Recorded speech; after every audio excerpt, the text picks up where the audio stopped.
Jose Thomas.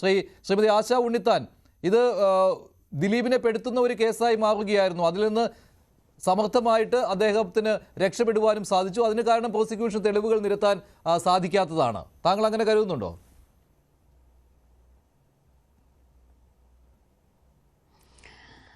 Actually ഞാനിപ്പോൾ ചോദിക്കുന്നൊരു ചോദ്യം ഗോവിന്ദചാമിയുടെ കേസാണ്. ഗോവിന്ദചാമി സൗമ്യനെ ഉപദ്രവിച്ചു, റേപ്പ് ചെയ്തു, സൗമ്യനെ കൊന്നു. പക്ഷേ പ്രോസിക്യൂഷൻ താഴെ കോടതിയിൽ വിജയിച്ചു, എല്ലാത്തിനും ശിക്ഷ കിട്ടി. സുപ്രീം കോടതിയിലെത്തിയപ്പം പ്രോസിക്യൂഷൻ്റെ വീഴ്ച കൃത്യമായി തന്നെ സുപ്രീം കോടതി കാണിച്ചു തന്നു. കൊലപാതകത്തിനുള്ള തെളിവ് അവർക്ക് എസ്റ്റാബ്ലിഷ് ചെയ്യാൻ പറ്റില്ല. പക്ഷേ സൗമ്യ മരിക്കാതിരുന്നോ? സൗമ്യ മരിച്ചു. അപ്പോൾ കൊന്നിട്ടില്ലേ? അല്ലാണ്ട് സൗമ്യ പോയി ആത്മഹത്യ ചെയ്തതല്ലല്ലോ. മറ്റൊരു കാരണവും മരണകാരനായിട്ട് അവർക്ക് പറയാനും പറ്റിയിട്ടില്ല. അപ്പം ഗോവിന്ദചാമി കൊന്നിട്ടില്ല എന്ന് കോടതി പറഞ്ഞില്ല, കൊലപാതകം തെളിയിക്കാൻ പറ്റില്ല എന്നാണ് പറഞ്ഞത്. പക്ഷേ റേപ്പ് കൃത്യമായി തെളിയിക്കാൻ പറ്റി. നോക്കൂ, റേപ്പ് തെളിയിക്കാൻ പറ്റും. അതിൽ ബേർഡൻ ഓഫ് പ്രൂഫ് എന്ന് പറഞ്ഞ സംഗതി കൃത്യമായി തന്നെ അക്യൂസ്ഡിൻ്റെ മേലെയാണ്. അത് നമ്മുടെ സിസ്റ്റത്തിൻ്റെ പ്രത്യേകതയാണ്. അതുകൊണ്ടാണ് റേപ്പിലെ എവിഡൻസ് അപ്രീഷിയേറ്റ് ചെയ്യുന്ന സമയത്തുള്ള ഡിഫറൻസ്. പക്ഷേ മറ്റ് കേസുകളിലെ എവിഡൻസ് അപ്രീഷിയേറ്റ് ചെയ്യുന്ന സമയത്ത് സംശയത്തിന് അതീതമായി തെളിയിക്കണം. പ്രത്യേകിച്ച് ക്രിമിനൽ കോൺസ്പിറൻസിയുടെ കേസ്. ക്രിമിനൽ കോൺസ്പിറസി എന്ന് പറഞ്ഞാൽ കോൺസ്പയർ ചെയ്തത്, അതായത് ഒരു ഗൂഢാലോചന ചെയ്തു എന്ന് തെളിയിക്കണം. ഈ ഗൂഢാലോചന നടക്കുന്ന എവിടെയാണ്? മനസ്സുകളിൽ നിന്ന് മനസ്സുകളിലേക്കാണ് നടക്കുന്നത്.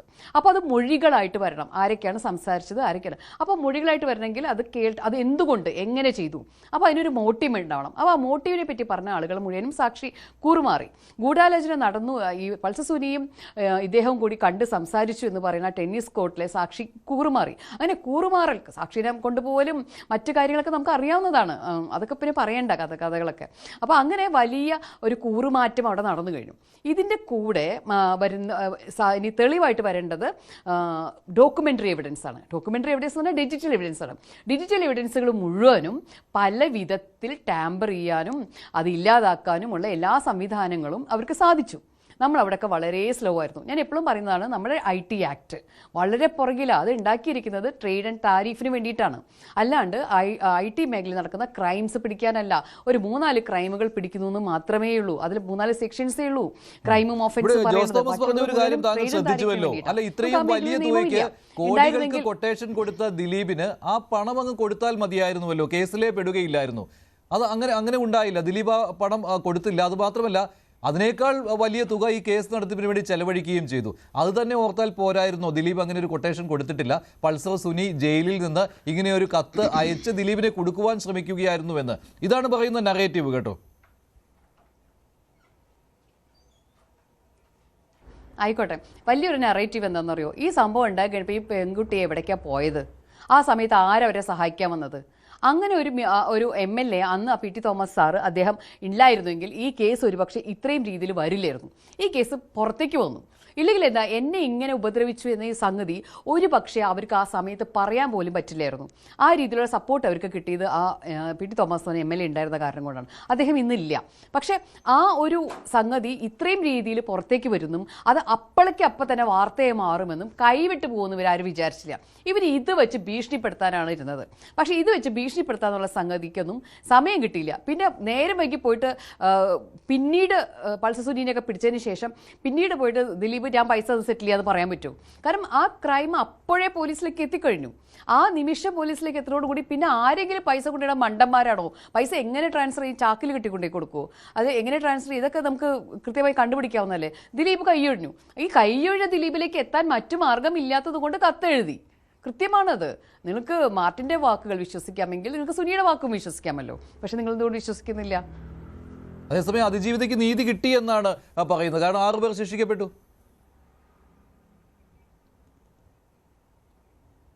നോക്കൂ, അതിജീവിത പറയുന്നു ഇത് സുനിയാണ് എന്നെ ഉപദ്രവിച്ചത്, സുനിയുടെ കൂടെ ഇന്ന ആളുകളുണ്ടായിരുന്നു. സുനി പറയുന്നു ഞാനാണ് ഉപദ്രവിച്ചത്, എൻ്റെ കൂടെ ഇന്ന ആളുകളുണ്ടായിരുന്നു, ഞാൻ ഇന്ന ആൾക്ക് വേണ്ടിയിട്ടാണ് ഉപദ്രവിച്ചത്. അപ്പോൾ അത് തെളിഞ്ഞു കഴിഞ്ഞ കാര്യമാണ്. അതിൽ ആർക്കും സംശയമില്ല.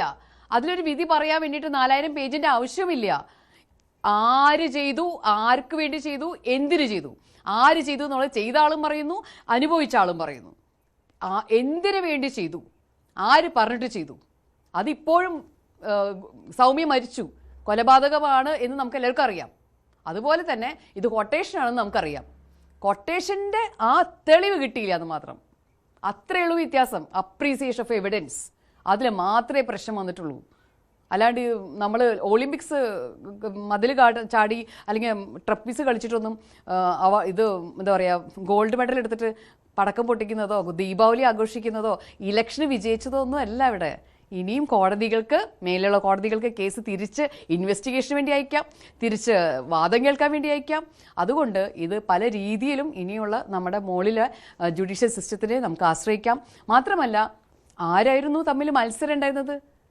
കാരണം നമ്മുടെ ഡിഫൻസ് വക്കീൽ എന്ന് പറഞ്ഞാൽ ഫ്രാങ്കോ മൊളയ്ക്കൻ അതുപോലെയുള്ള വലിയ വലിയ ആളുകളുടെ ഡിഫൻസ് വക്കീലാണ്. അദ്ദേഹത്തിൻ്റെ സിസ്റ്റം നമുക്കറിയാം. ഒരു ഇതൊക്കെ ഉണ്ടാക്കി വീണ്ടും അതുപോലെ അവർ സഞ്ചരിച്ച് എന്തൊക്കെ രീതിയിലാണ് അവർ ഇത് റിഹേഴ്സലൊക്കെ ചെയ്ത് അവർ പഠിച്ചത്. നമ്മുടെ പോലീസ് ആ സമയത്ത് എന്താ ചെയ്തിരുന്നത്? എന്തൊക്കെ സിസ്റ്റം ഉണ്ട്, എത്ര ആൾക്കാർ അതിൻ്റെ ഇടയിൽ മാറി മാറി വരുന്നു. നമ്മുടെ പ്രോസിക്യൂട്ടർ ആരൊക്കെയായിരുന്നു? നമ്മുടെ പ്രോസിക്യൂഷൻ എത്രത്തോളം എന്താ പറയുക സ്ട്രെങ്ത് ഉണ്ടായിരുന്നു?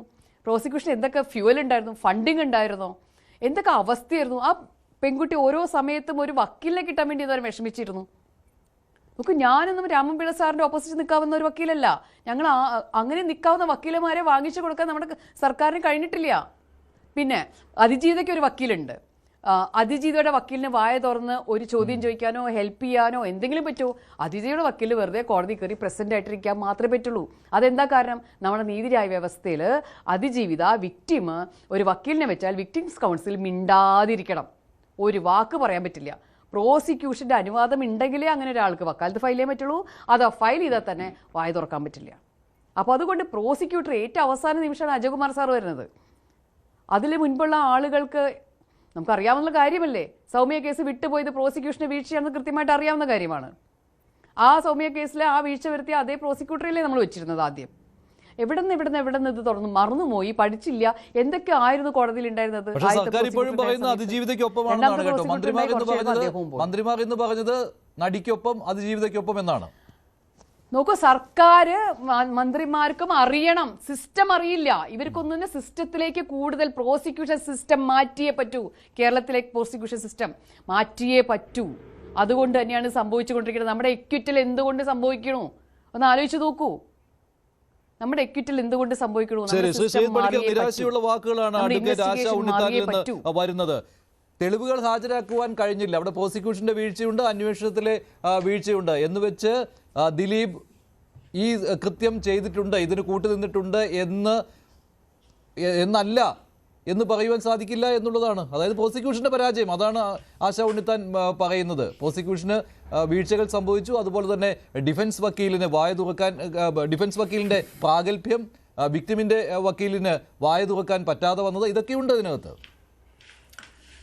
ശ്രീമാൻ ജോഷി, ഈ അഭിപ്രായങ്ങളെല്ലാം ഈ കേസിന്റെ വിധി വന്നതിന് ശേഷം നമ്മളിപ്പോൾ കേട്ടുകൊണ്ടിരിക്കുകയാണ്. പല ഘട്ടങ്ങളിൽ ശ്രീമതി ആശ ഉണ്ണിത്താനോടൊപ്പം തന്നെ ഈ വിഷയവുമായി ബന്ധപ്പെട്ട് അതിന്റെ മെറിറ്റിൽ ചർച്ചയ്ക്കിരുന്നിട്ടുള്ള ഒരാളാണ് ഞാൻ.